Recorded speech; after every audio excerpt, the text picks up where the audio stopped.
दिवाली बहुत नजदीक आ गई थी और घर में खाने को कुछ भी नहीं बचा था। मैं एक अकेली विधवा थी। बहुत डर लग रहा था कि मेरे बच्चे बिना खाना खाए कैसे रहेंगे। मेरे 4 बच्चे अभी बहुत छोटे छोटे थे। मैं अपने बड़े भाई के घर मदद मांगने गई, लेकिन मुझे देखते ही भाभी ने बहुत बूढ़ी बातें कहीं।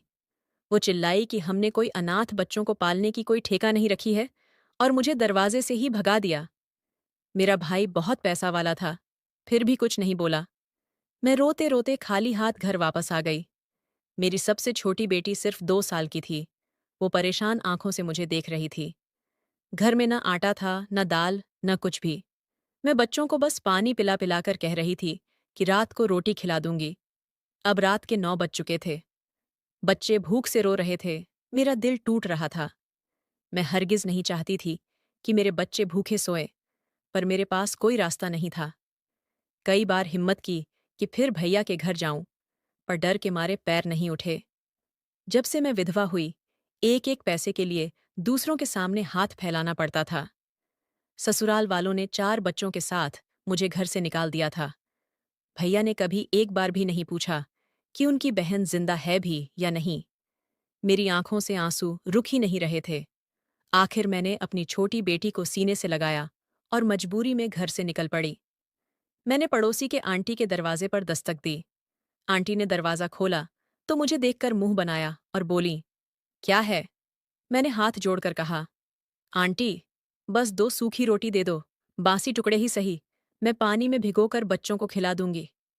सुबह से कुछ नहीं खाया। भगवान तुम्हारा भला करें, हम पर दया करो। शायद उनका दिल पसीजा। उन्होंने कल की बची 2 कड़क रोटियां निकालकर मेरे हाथ में दे दीं और बोलीं, ले, बस यही है। अब बार बार मत आना। शर्म नहीं आती मांगते हुए? मैंने आंसू पोंछे और घर लौट आई। बच्चों ने हाथ में रोटी देखी तो उनके चेहरे खिल उठे। रोटी बहुत सख्त थी।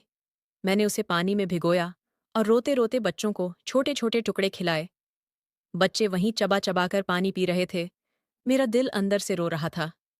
गरीबी कितनी बुरी चीज है, और अगर गरीबी में अपना सगा भाई भाभी भी साथ न दें तो ऐसे रिश्ते का क्या फायदा। ये सोचकर दिल में बहुत दर्द हुआ। 4 बच्चे थे। 2 रोटियों से हर बच्चे को बस आधा आधा टुकड़ा मिला। फिर सबने पानी पिया और आंगन में चादर बिछाकर सो गए। उनके होंठ अभी भी सूखे थे। नींद में भी बच्चे बार बार अपने पेट पर हाथ फेर रहे थे। लगता था भूख अभी पूरी तरह नहीं गई। पर कोई नहीं था जो हमारी ये हालत देखे और दुखी हो। मैं वो औरत नहीं थी जो भीख मांग मांग कर पेट भरूं। मुझे यह बात गवारा नहीं थी। मैं मेहनत करती थी। बच्चों को खाना बनाकर दरवाजा बंद करके दूसरों के घर काम पर चली जाती थी। मैं कृतिका दीदी के घर बर्तन मांजती, कपड़े धोती, झाड़ू पोंछा लगाती थी। वो भी मेरी तरह जवान थीं। 2 बच्चों की माँ थीं। मेरे पति चौकीदार थे। मालिक के घर की रखवाली करते करते चोरों ने उन्हें मार डाला। मालिक ने बस 2 शब्द सांत्वना के दिए, कुछ मदद नहीं की। एक दिन मैं कृतिका दीदी के घर काम पर गई तो दीदी घर पर नहीं थीं। उनके पति ने मेरी ओर गंदी नजर से देखा और मेरा हाथ पकड़ लिया। मैं डर गई और बोली, छोड़िए साहब, मैं ऐसी बुरी औरत नहीं हूं। मैं मेहनत करके अपने बच्चों का पेट पालती हूं। वो हंसे और बोले, मेहनत से क्या मिलता है? सारा दिन गंदे बर्तन मांजो, कपड़े धो, महीने में 5-6 हजार मिलते हैं। उसमें क्या गुजारा? मेरे साथ थोड़ी देर रहो, मैं 20 हजार दूंगा। मैं बोली, नहीं साहब, मैं अपने बच्चों को ईमान की रोटी खिलाती हूँ। हर औरत बिकती नहीं। मैंने हाथ छुड़ाने की कोशिश की। वो और जोर से पकड़कर बोले, आज तो नहीं छोड़ूंगा। तेरी मर्जी हो या न हो, मेरी मर्जी है। वो मुझे जबरदस्ती कमरे में ले गए। मैं चिल्लाई तो उन्होंने मुंह पर हाथ रख दिया और धमकाया, शोर मचाया तो गला दबाकर मार दूंगा। फिर दरवाजा बंद कर कुंडी लगा दी। उससे पहले कि वो कुछ गलत कर पाते, वहां एक भारी लोहे का फूलदान रखा था। मैंने झट से उसे उठाया और पूरे जोर से उनके सिर पर दे मारा। फिर धक्का देकर उन्हें पीछे किया, दरवाजा खोला और भागी। जब तक वो संभलते, मैं मुख्य दरवाजा खोलकर भागी और सीधे अपने घर आ गई। घर आकर मैं फूट फूट कर रोई। मुझे अपने पति की बहुत याद आई। जब वो थे तो किसी की हिम्मत नहीं थी कि मुझ पर गलत नजर डाले। पर अब मोहल्ले के कई मर्द मुझे गंदी नजर से देखने लगे थे। मैं सिलाई भी नहीं जानती थी, पढ़ी लिखी भी नहीं थी। क्योंकि भैया ने मुझे पढ़ने नहीं दिया था। वो कहते थे, लड़कियां पढ़कर क्या करेंगी? मैं पढ़ूंगा, बड़ा अफसर बनूंगा, तुम्हें अच्छा दहेज देकर शादी कर दूंगा।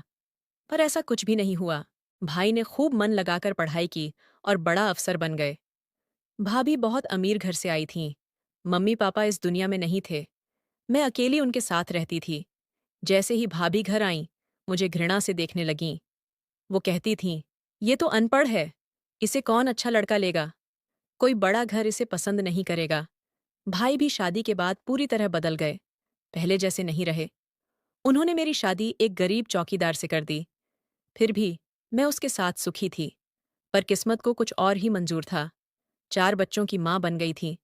मेरी सबसे छोटी बेटी अभी सिर्फ 2.5 साल की थी, जब मेरा पति हमेशा के लिए चले गए। अंतिम संस्कार के बाद भाई श्मशान से सीधे अपने घर लौट गए। भाभी ने इतनी भी मेहनत नहीं की कि मेरे घर आकर 2 शब्द दिलासा दे देती। अफसोस तक नहीं जताया। मुझे साफ समझ आ गया था कि भाई कभी मेरी मदद नहीं करेंगे। मेहनत तो करनी ही थी, पर इज्जत बचाना दिन ब दिन मुश्किल हो रहा था। इसलिए मैंने काम छोड़ दिया। अब समझ नहीं आ रहा था कि घर कैसे चलाऊं, क्या करूं।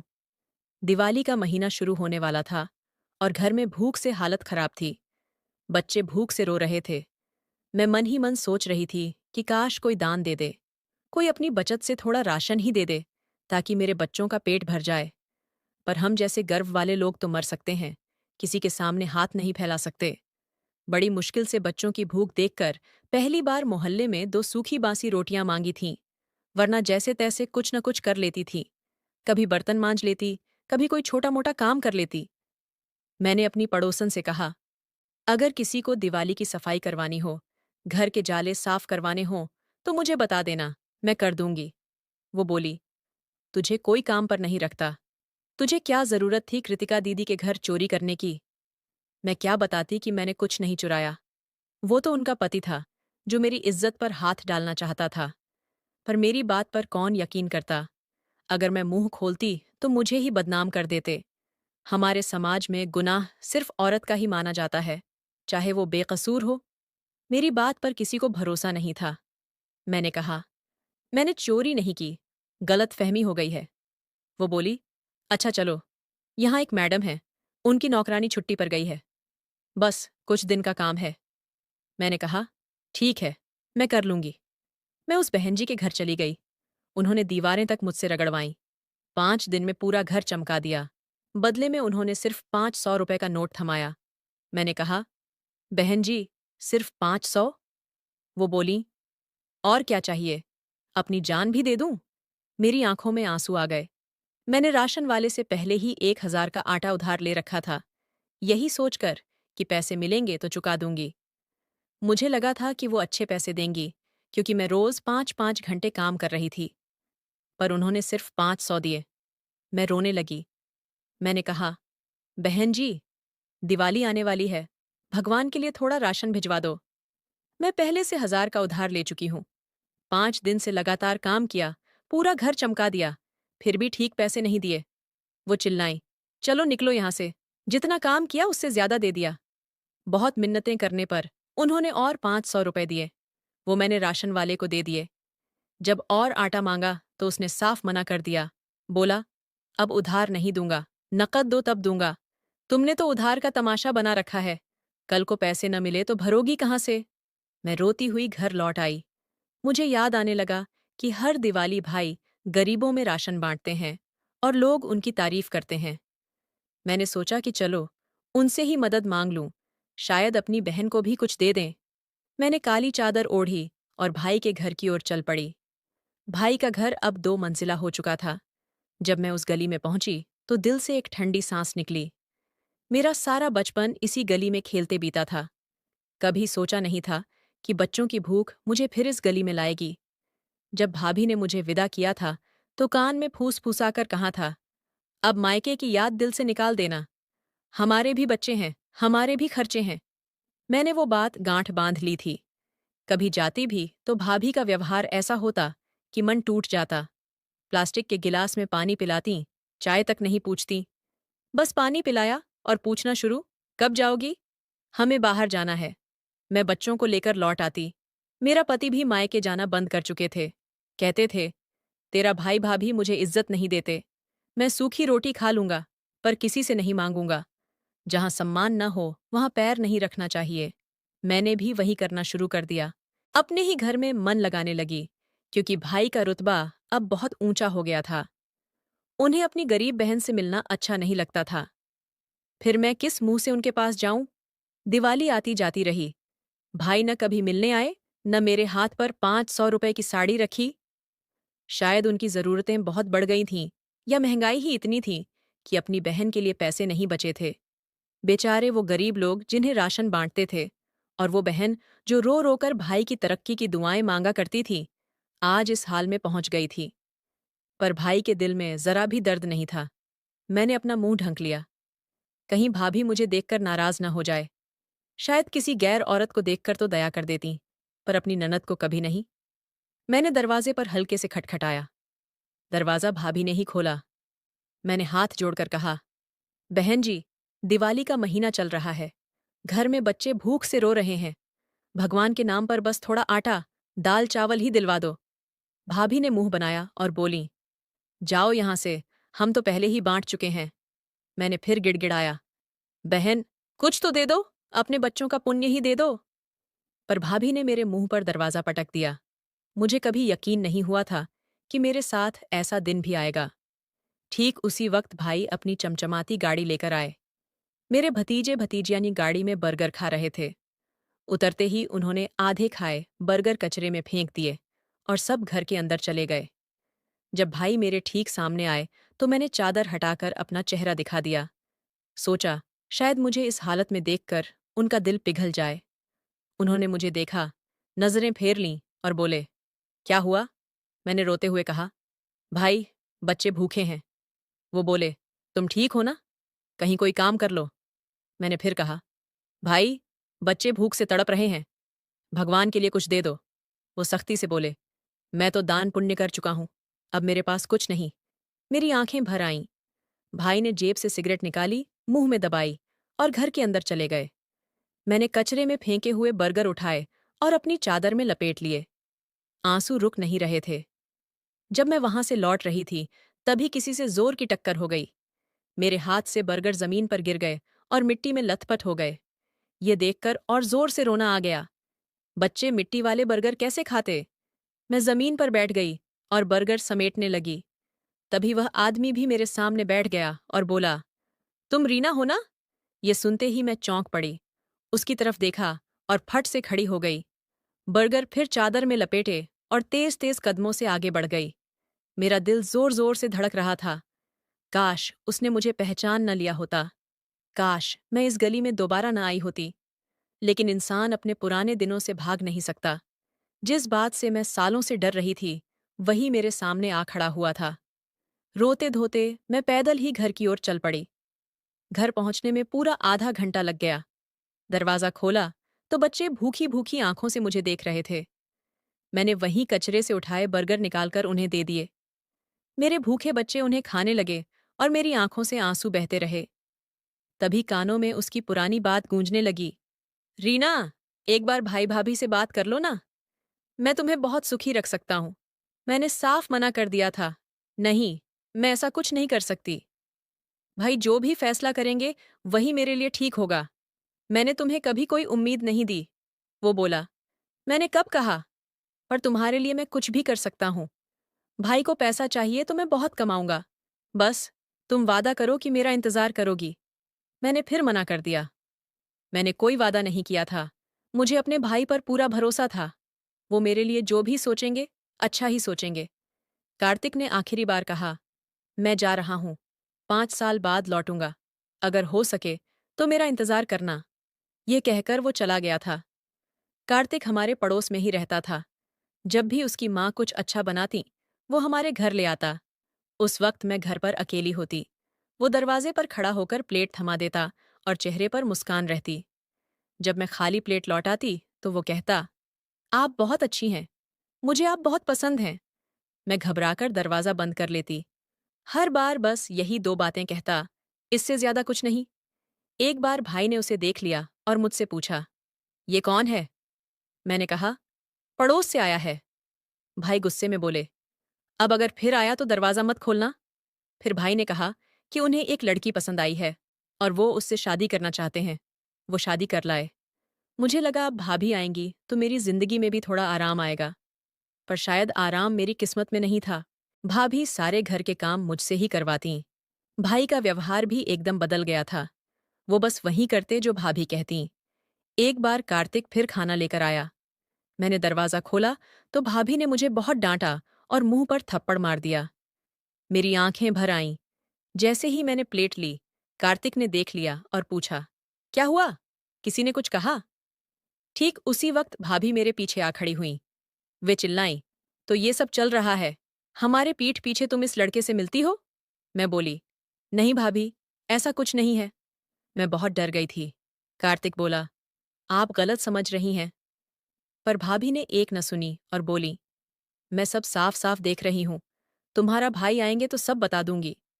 ये कहकर भाभी घर से निकलीं और सीधे कार्तिक के घर गईं। वहां जाकर उसकी मां से बहुत बुरा बर्ताव किया।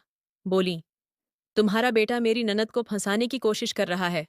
अगर इसे काबू में नहीं किया तो पूरे मोहल्ले में बदनाम कर दूंगी। उस बेचारी साधारण महिला ने कार्तिक के गाल पर दो जोर के थप्पड़ जड़ दिए।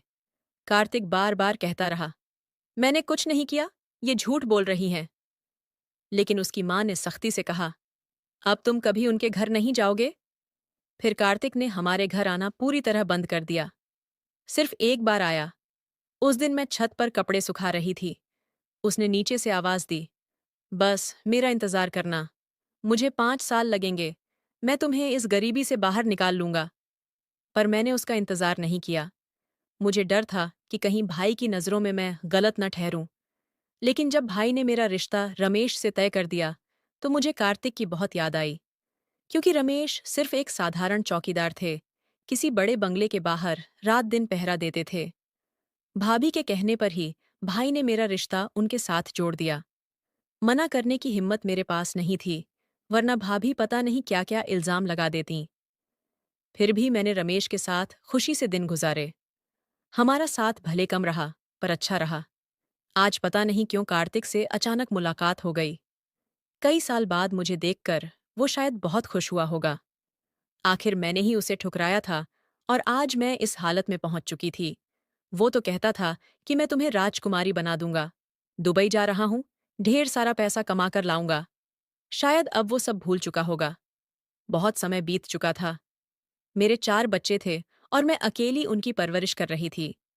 खैर, मैं सोच में डूबी थी कि अब आगे क्या करूं।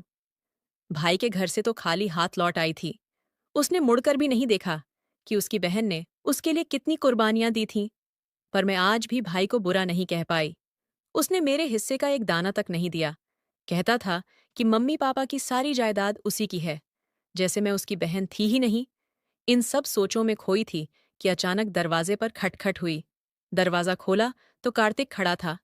उसे देखते ही मेरी आंखें भर आईं। वो बोला, अंदर आने दोगी? मैंने कहा, नहीं, मेरे पति अब इस दुनिया में नहीं है। मैं किसी गैर मर्द को घर में नहीं आने देती, वरना मोहल्ले वाले ताने मार मार कर जीना हराम कर देंगे। बस यही अपने पति की छोड़ी छत है, जिसके नीचे सिर छुपाया है। आप जाइए। वो चुपचाप लौट गया। लेकिन अगले दिन फिर आया। इस बार हाथों में कई भरे हुए थैले थे।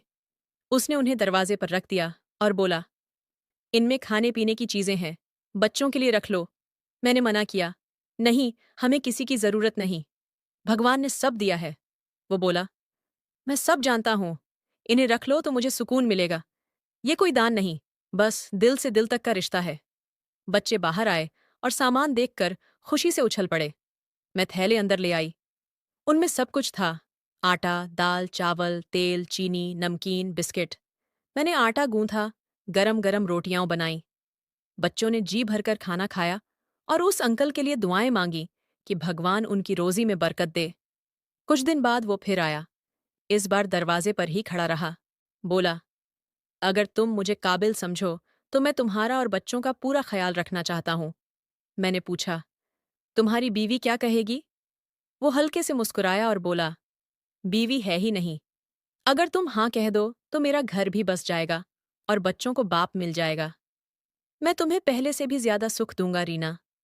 मेरी आंखों से आंसू बहने लगे। मैं मना क्यों करती? मुझे सच में एक सहारे की जरूरत थी। दिवाली से ठीक एक दिन पहले हमारी शादी हो गई। कार्तिक मुझे और मेरे बच्चों को अपने घर ले गया। उसका घर अब भी भाई के घर जितना ही बड़ा और सुंदर था।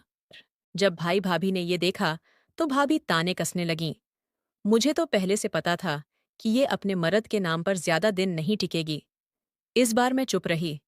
जवाब कार्तिक ने दिया, जब भाई भाभी ऐसे हों तो औरत को अपना रास्ता खुद चुनना पड़ता है। भाभी गुस्से से लाल हो गईं और घर के अंदर चली गईं। लेकिन अगले ही दिन मेरा भाई रोता बिलखता हमारे घर आया। उसकी आवाज सुनकर मेरा दिल धक से रह गया। उसकी फैक्ट्री, जिसमें उसने करोड़ों रुपए लगाए थे, पूरी तरह जलकर राख हो गई थी। वो कर्ज में डूब चुका था। लोग अपना पैसा वापस मांगने आने लगे। आखिर उसे अपना बड़ा सा घर भी बेचना पड़ा। भाई भाभी अब सड़क पर आ गए थे। ये भगवान का इंसाफ था। एक पल में राज देता है, दूसरे पल सब छीन लेता है। जो मिला है उसे बांटना चाहिए, घमंड नहीं करना चाहिए। मेरे भाई ने यही गलती की। मेरे हक को मार लिया, मुझे भूल गए। इसलिए भगवान ने उनसे सब कुछ छीन लिया। अब मेरे पास सब कुछ था। अपना घर, गाड़ी, बच्चे अच्छे स्कूल में पढ़ रहे थे। भगवान ने मेरे सब्र का फल कार्तिक के रूप में दिया। भाई अब किराए के छोटे से मकान में रहता था। उसके बच्चे रोज नई नई चीजें मांगते। दाल रोटी नहीं खानी, बर्गर चाहिए, पिज्जा चाहिए। पहले की आदत जो थी। पर अब उनके बाप के पास इतने पैसे नहीं थे। फिर भी मैं उसकी बहन थी। मेरा दिल पत्थर का नहीं था। हर महीने मैं चुपके से उसके हाथ पर कुछ पैसे रखाती, ताकि उसे कभी अपने बच्चों के लिए किसी के दरवाजे पर सूखी रोटी मांगने न जाना पड़े। मेरी आप सबसे गुजारिश है, अपनी बहनों से अच्छा व्यवहार कीजिए। अगर वो विधवा हैं या अकेली हैं, तो उन्हें अकेला मत छोड़िए। प्यार और सहारा दीजिए। जरूरी नहीं कि हर बहन की जिंदगी में कोई कार्तिक आ जाए। हो सकता है उसे सिर्फ आपके सहारे की जरूरत हो। तो दोस्तों, ये थी आज की कहानी। आपको ये कहानी कैसी लगी, कमेंट में जरूर बताइए। अगर पसंद आई हो तो लाइक कर दीजिए, चैनल को सब्सक्राइब कर लीजिए और घंटी दबाकर ऑल पर सेट कर दीजिए, ताकि नई कहानी सबसे पहले आपको मिले। बहुत बहुत धन्यवाद।